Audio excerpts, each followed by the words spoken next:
No babysitter lasted with Millionaire's twin sons until a maid's daughter changed everything. Morning in Pacific Heights was bright and still. Sunlight spilled across the glass walls of the Blake residence, making the mansion shimmer like a crystal palace perched above the San Francisco Bay. From afar, it looked like paradise, a place where success lived. But if you listened closely, between those flawless walls, there was no music, no laughter, only a silence so thick it almost had a weight. Ethan Blake, 42, founder and CEO of a global tech empire, sat by the wide window, staring out at a city waking beneath him. 2 years had passed since his wife, Julia, died in a car accident, yet time seemed to have stopped the moment she left. On his desk, her photograph remained, her smile trapped inside the glass, a memory too fragile to touch. Ethan had everything the world admired, except peace. Then the shouting began. From upstairs, the sound of war echoed down the hall. "Give it back!" Noah's voice, sharp and trembling. "No, it's mine!" Caleb's, choked with tears. A crash followed. Ethan froze. He knew that sound. Their new drone shattered. He climbed the stairs 2 at a time. The playroom looked like a battlefield, blocks scattered, toys overturned, the twins standing among the wreckage, faces flushed, fists clenched. 11 nannies had stood in this very room and left with the same parting words. "Those boys can't be helped." Ethan drew a slow breath, ready to speak in that firm, tired tone that never worked, when another voice broke through the tension. "They're not bad, Mr. Blake," the voice said softly. "They're just lost." He turned. There, in the doorway, stood Lila Alvarez, the housekeeper's daughter. She couldn't have been more than 11, with neatly tied dark hair and a dust rag in her hand. Her calm eyes took in the chaos without fear or judgment, only quiet understanding. "Lost?" Ethan repeated, brow furrowed. "What do you mean?" Lila tilted her head slightly. "My grandpa used to be a sailor," she said gently. "He told me that when a ship loses its anchor in a storm, it gets tossed around until it crashes. People are the same, sir. When they lose their anchor, they just keep searching for shore." The room went still. The sunlight spilled through the window, landing on the boys' tear-streaked faces and on Ethan's stunned expression. Rosa appeared behind her daughter, pale with embarrassment. "I'm so sorry, Mr. Blake. She didn't mean—" Ethan lifted a hand, his eyes still on the girl. "It's fine, Rosa." Lila lowered her head politely and followed her mother down the hall, her footsteps soft as whispers. Yet Ethan's gaze lingered long after she was gone. That night, as the city lights shimmered against the glass, he sat alone in his study, listening to the quiet. Her voice echoed in his mind. When they lose their anchor, they just keep searching for shore. He looked at Julia's photograph, then at his reflection in the dark window. Maybe the girl was right. It wasn't just his sons who were lost. He was too. The next morning, sunlight streamed through the glass walls, scattering gold across the wooden floor. The house looked as breathtaking as ever, yet something felt different, an almost imperceptible softness, like the first breath after a long storm. Ethan woke early, poured himself a cup of coffee, and in the quiet hum of morning, he heard it. Laughter. Not much, just a few light giggles from the laundry room behind the kitchen. Children's laughter, real, unforced. He froze, cup halfway to his lips, then followed the sound as if drawn by gravity. In the sunlit room, Rosa was folding sheets while Lila knelt on the floor, carefully sewing a torn teddy bear. Beside her, Noah and Caleb watched in fascinated silence. "All done," Lila said softly, snipping the last thread. "He looks better now, doesn't he?" Caleb grinned. "That's mine!" He hugged the bear tightly. Ethan stood in the doorway, wordless. When had a needle and thread and a child done what therapists and experts could not? After Rosa left to tend to other chores, Ethan sat at the kitchen counter, watching Lila tidy up. There was nothing forced about her movements, nothing timid either, just the quiet confidence of someone who understood what peace sounded like. "Lila," Ethan began carefully, "what you said yesterday about the anchor. What did you mean by finding it again?" She looked up, eyes calm and impossibly wise. "I don't think you can hire anyone to find it for you, Mr. Blake. Anchors aren't for sale." He gave a short, incredulous laugh. "Then what do you suggest?" Lila placed her rag down and spoke slowly, as though she had rehearsed this moment. "If you'll let me, I'd like to spend a week with Noah and Caleb, not as their nanny. I won't give orders or make rules. I'll just be with them, be their friend." Ethan blinked, half certain he misheard. "You're 11. "I know," she said with a small smile. "But kids don't get scared of friends. They get scared of adults who try to control them." He leaned back. "And you think you can do what 11 adults couldn't?" Lila didn't answer right away. When she did, her voice was quiet but sure. "No one can control a storm, but sometimes if you sit inside it long enough, the wind learns to calm itself." Her words hung in the air. Part of Ethan, the logical CEO who solved problems with data, wanted to laugh at the absurdity. But another part, the father who had been running out of hope, found himself clinging to it. "All right," he said finally. "1 week. The moment there's trouble, we stop. Deal?" Lila's eyes brightened. "Deal, but on one condition." He raised an eyebrow. "Condition?" "You don't pay me." He blinked. "You don't want to be paid?" "No," she said gently. "You can't pay someone to be your friend. Friendship isn't a job." Ethan had no response.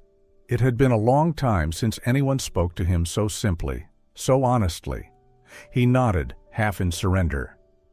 "All right, Lila. 1 week. Your way." "Thank you, Mr. Blake," she said, smiling faintly as if she'd just been entrusted with something sacred. That afternoon, Ethan found her in the playroom, the room that had known nothing but chaos. She said nothing to the twins, just dusted the shelves and sat down quietly with an old box of Legos. "What's that?" Noah asked, peering over her shoulder. "A map of a city," she said, not looking up. "No one's built it yet." "Can we build it?" Caleb asked eagerly. Lila smiled. "I think that's the best question I've heard all day." Ethan watched from the doorway as sunlight fell across the floor, painting the 3 children in a warm, golden glow. And for the first time in 2 years, he heard his sons laugh, freely, joyfully.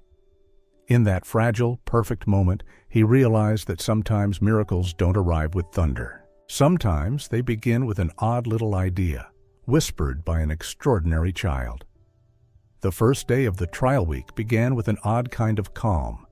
The house was still vast and quiet, yet no longer hollow. It felt like the ocean after a storm, rippled but no longer raging.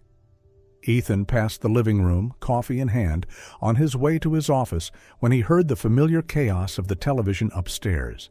Explosions, lasers, cartoon laughter. It was the soundtrack of exhaustion. He sighed, ready to intervene, but then another sound reached his ears, soft and steady like running water. A voice reading. He froze on the stairs. The voice was light, slow, almost rhythmic. I remember him as if it were yesterday, as he came plodding to the inn door, his sea chest following behind him. It was Lila. She was sitting cross-legged on the playroom floor, holding a worn copy of Treasure Island. In front of her, Noah and Caleb sat several feet away, eyes fixed on the giant TV screen where animated characters yelled and clashed in an endless storm of noise. Ethan frowned. "She's reading over the TV?" But Lila didn't stop. She kept reading, her voice low but unwavering, each word landing like drops on still water. He wore a blue coat stained with tar, his braid swinging over his shoulder as he carried the scent of the sea behind him. Noah scowled and turned the volume up. The cartoons roared. Lila just smiled faintly, turned the page, and kept going. From the hallway, Ethan watched, half annoyed, half intrigued. What game was this girl playing? But then something subtle began to change. After a few minutes, Caleb leaned toward his brother. "I can't hear her," he whispered. "Hear who?" "She's reading a story." Noah hesitated, then turned the volume down. The TV still buzzed, but now Lila's voice began to rise above it. "And the old sailor said, 'If you want to find treasure, start with courage.'" Caleb's eyes widened. "Is there real treasure?" Lila looked up, smiling. "There's only one way to find out." Noah reached for the remote and pressed mute. The sudden silence felt new. Quiet, yes, but not empty. Lila's voice filled it, steady and soft, and the boys listened, completely still, their faces lit by curiosity instead of defiance. Ethan stood motionless. He couldn't remember the last time his sons had been quiet for even 5 minutes, let alone an hour. When she finished the 3rd chapter, Lila closed the book. "That's it for today." "What about the treasure?" Noah asked. "Tomorrow," Lila said with a gentle grin. "Stories need to breathe." She got up, gathered the scattered toys, and left the room, leaving behind 2 little boys who, for the first time in a long while, were waiting for something. Not a toy, but a moment. Later that afternoon, she led them into the living room. "This room's too big," Lila said, glancing around. "It's hard to feel safe in a room this big, isn't it?" Both boys nodded. "My grandpa used to say," she continued softly, "during the war he built small forts for his crew, a place barely big enough for 3 people, but inside everyone felt strong again." Noah's eyes lit up. "Can we build one?" "I don't know," Lila teased. "A fort needs a good engineer and a strong construction crew." "I'm the engineer," Noah shouted. "And I'm the crew," Caleb yelled. Ethan, stepping into the doorway, barely dodged as the boys rushed past him, dragging blankets, cushions, and chairs.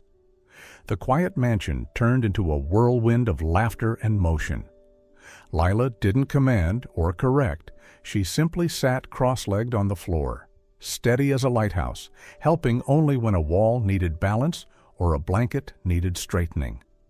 2 hours later, in the middle of the once sterile room, stood a crooked fortress of pillows and fabric. It was messy, uneven, wonderful. From inside came a flicker of flashlight glow and the unmistakable sound of laughter. Ethan approached slowly, peeking through a gap in the blanket wall. Inside, his sons sat with Lila, munching peanut butter sandwiches by flashlight, faces radiant with joy. "No grown-ups allowed," Caleb shouted, not defiant, just playful. Lila leaned close to whisper, "This is Fort Blake." Ethan's hand rested gently on the edge of the blanket. For a moment, he didn't see the mess. He saw the miracle. The sound of laughter he thought he'd lost forever had returned, fragile and bright as the sun breaking through clouds. For the first time in 2 years, the glass house didn't feel like a tomb of memories. In the soft golden light of late afternoon, amid the chaos of cushions and crumbs, life had found its way back home. When the flashlight inside Fort Blake finally dimmed, night fell. Ethan stood in the dark hallway for a long time, listening to the laughter of his sons echoing through the blankets. That laughter, pure, strange, new, reminded him how long it had been since happiness had a sound. The next morning, that same sound pulled him away from his laptop again. He stepped onto the balcony, coffee in hand, and looked down at the backyard. Beneath the morning light, Lila, Noah, and Caleb were crouched near the forgotten patch of earth behind the house. It had been Julia's garden once. Now it was just weeds, dry, gray, and wild. Lila wore a faded cap, a small shovel in her hand, while the boys tugged eagerly at stubborn roots. "Look!" Caleb shouted, holding up a long weed. Lila smiled. "That's an angry root." "Angry?" Noah frowned. She said softly. "My grandpa used to say gardens are like people. If you let the weeds, anger, sadness, jealousy, grow too long, the flowers won't have room to breathe. You have to pull them out, even if your hands get dirty." The boys exchanged a look, then giggled. "So we're pulling out anger?" Caleb asked. "That's right," Lila said, eyes bright. "And look here." She knelt, patting the soil around a wilted flower. "If you take care of it, it might bloom again." Ethan watched from above, the breeze tugging at his shirt. He had forgotten what that garden looked like when it was alive. Julia had loved it, roses, daisies, lavender. After she died, he couldn't bear to step outside. The weeds had grown thick, covering the past like dust. But now, beneath the chaos, he saw movement, small, real, alive. He went down to the yard. Lila noticed him and smiled, but said nothing. Noah looked up, holding a weed like a trophy. "Dad, this one's the angriest root." Ethan chuckled, kneeling beside him. "Then we'd better pull it out together." Caleb cheered. "Captain Blake, ready for battle." Ethan played along, straightening up. "Captain Blake reporting for duty." Laughter rippled across the yard. For that fleeting moment, grief didn't disappear, but it was replaced by something better. Life, movement, a shared joy. That afternoon, while the trio was still covered in dirt, Margaret Blake, Ethan's older sister, arrived in her silver car. She stepped out in a gray designer dress, her heels sinking into the grass, her expression one of horror. "Good heavens, Ethan," she exclaimed. "You're letting the boys play in mud?" Before he could answer, her sharp gaze fell on Lila. "And who are you?" Rosa appeared from the kitchen door with a tray of lemonade. "This is my daughter, ma'am." Margaret's brows shot up. "The housekeeper's daughter? And she's teaching my nephews? Gardening?" Lila didn't flinch. Her tone was calm. "Just teaching them how to help a garden breathe again." Margaret gave a short, cold laugh. "How poetic. Maybe they should be learning piano instead of digging like laborers." "They're learning patience," Lila said quietly, "and that everything worth having starts with dirty hands." The words silenced everyone, even Margaret. Ethan looked at the girl, struck by the calm gravity in her small voice. Then a startled, "Ah!" Caleb had accidentally spilled a bucket of water onto Noah's white shirt. Ethan almost stepped forward, but stopped himself. Noah looked down at the mud splattered across his chest, then at his brother's worried face. He took a deep breath. "It's okay. It's just water." Caleb blinked, then smiled in relief. "I'll help clean it." Margaret froze. She had witnessed their tantrums before, screaming, throwing, crying, but never this. What on earth just happened? Ethan smiled faintly.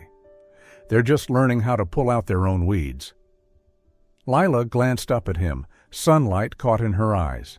She said nothing more, just pressed the soil gently around a small green sprout. Margaret stood there, utterly misplaced in a peace she couldn't understand. The afternoon turned honey gold. The breeze carried the scent of fresh earth, the smell of beginnings. Ethan sat beside his sons, watching their tiny hands dig into the soil, and thought that maybe healing didn't come from fixing things. Maybe it came from planting again. The next afternoon, the Blake home still felt warm with the afterglow of yesterday's garden. Small pots lined the back porch, and the boys couldn't stop checking on their brave sprouts. Ethan watched them from the window, feeling lighter than he had in years. But peace, as always, was fragile. Around noon, Margaret returned, smiling the kind of smile that always meant trouble. "Ethan," she said sweetly, "you've got meetings all day tomorrow, right? Let me take the boys out. A little change of scenery will do wonders." Ethan hesitated. "Where to?" "The biggest toy store in the city," she replied smoothly. "You don't need to thank me. I just want to help."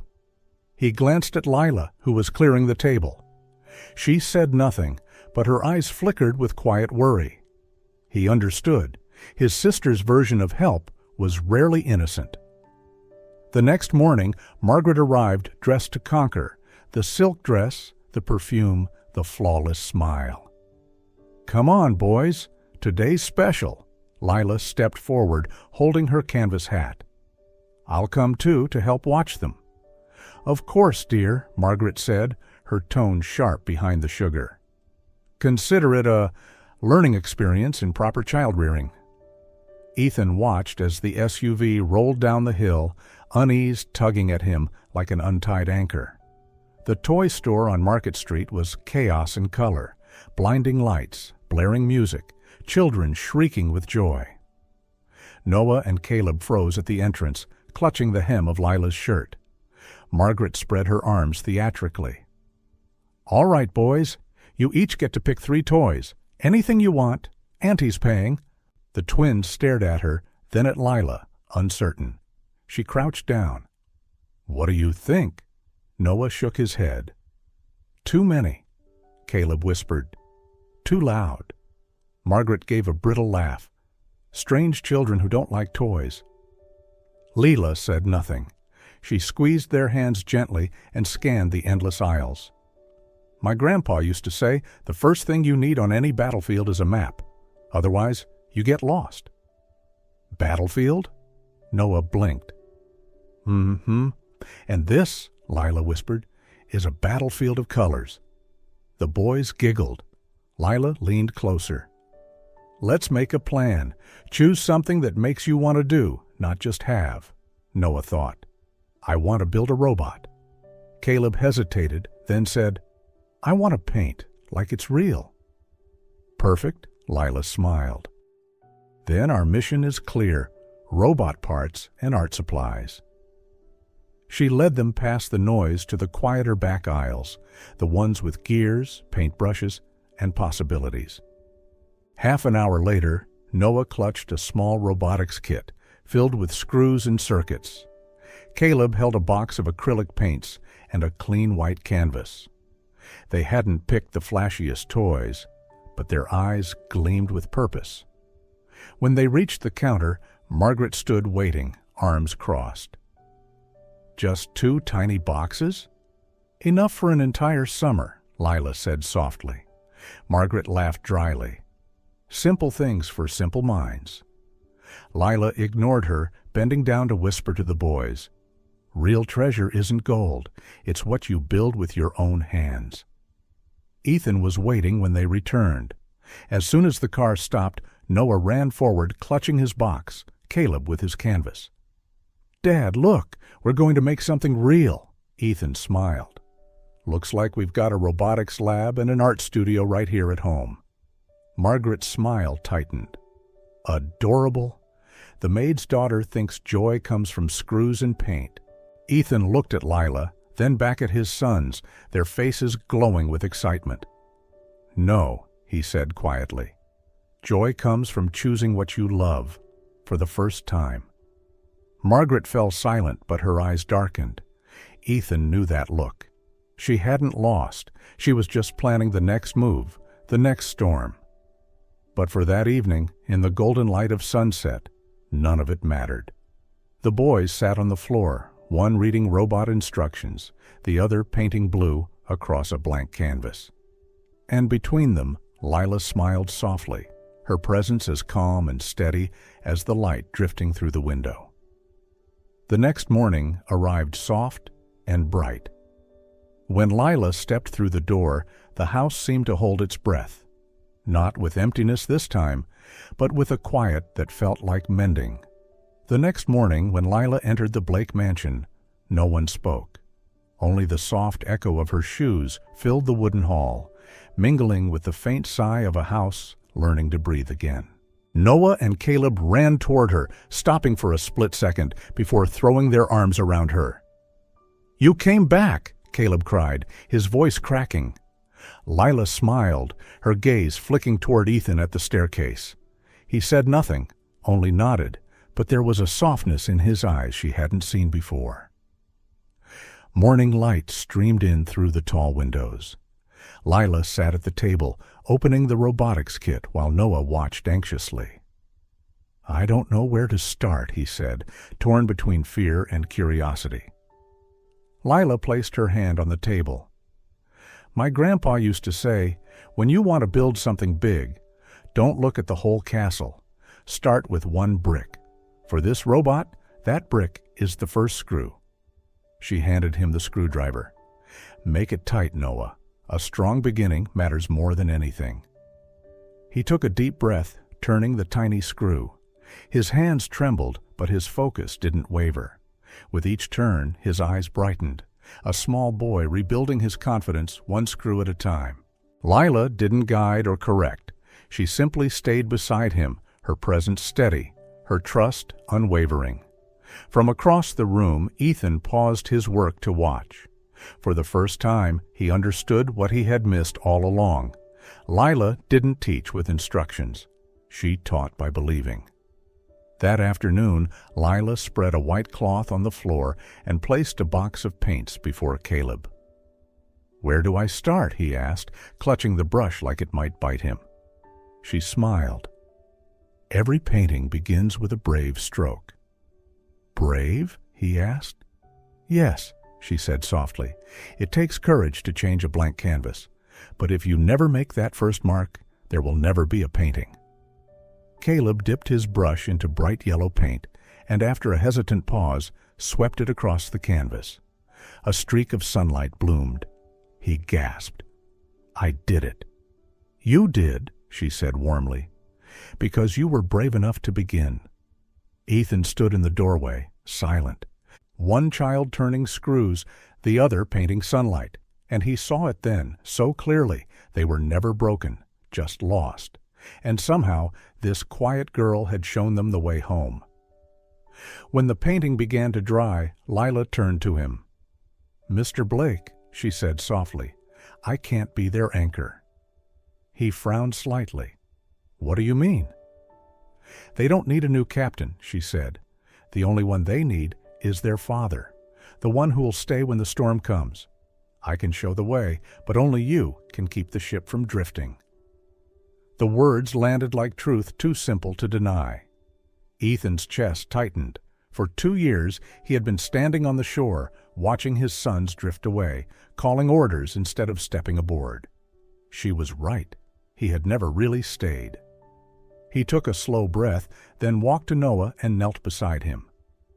"Mind if I try?" he asked, voice low. Noah's eyes widened, then softened. He handed his father the screwdriver. Caleb looked up from his canvas. "Dad, I think my painting needs more blue."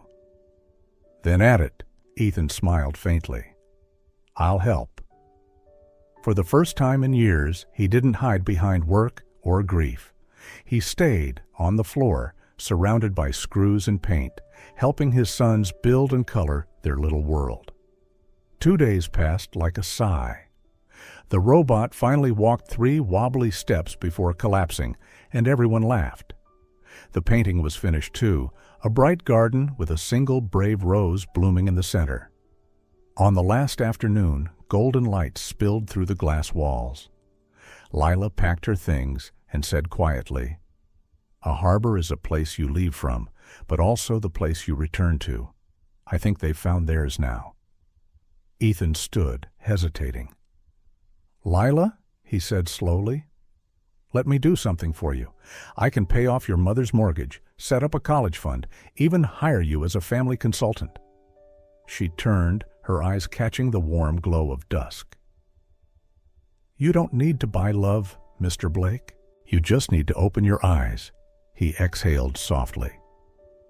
"And what will I see?" Her smile was tender.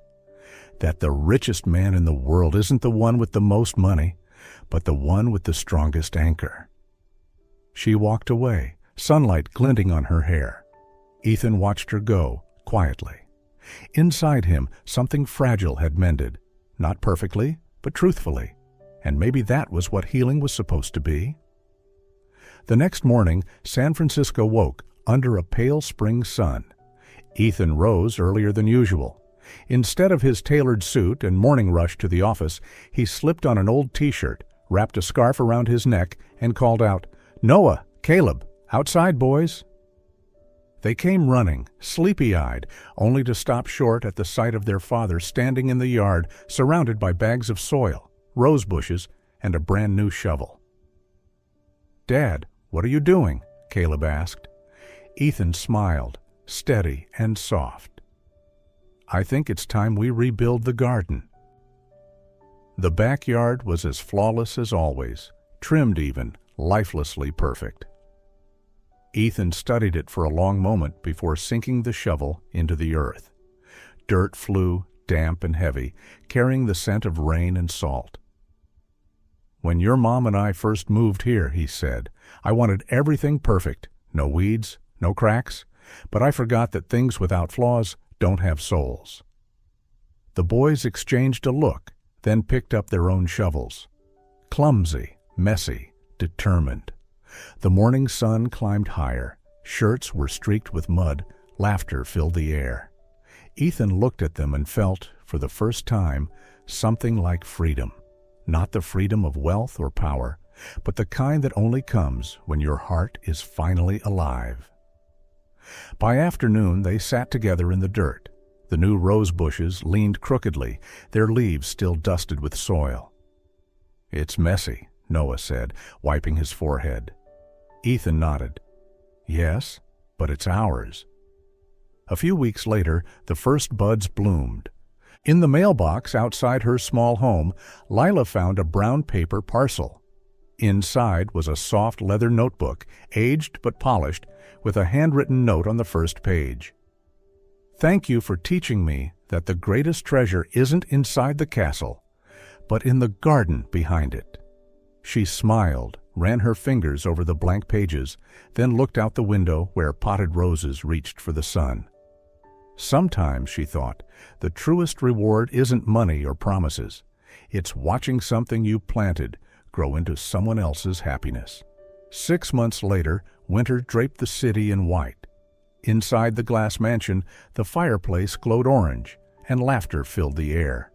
The walls were covered with Caleb's paintings, gardens, harbors, and a little girl in a fabric hat smiling among roses. On the table, Noah's robot stood proudly, now able to walk and flash its tiny lights whenever someone laughed. The scent of hot chocolate drifted through the kitchen. Ethan poured another cup, watching his sons argue playfully over stories. On the couch, Lila sat reading, her white sweater soft as snow. Since that day, she had come by every weekend, not as a nanny, not for pay, just as a friend. She brought cookies, stories, and the kind of laughter that made walls warmer. Ethan never mentioned it, but one quiet afternoon he went to the bank and paid off the mortgage on her mother's house. He didn't want her to know, because some kindness he'd learned should stay unseen, like the wind that helps roses bend without breaking. Winter passed slowly. Spring returned. The roses bloomed stronger, fuller.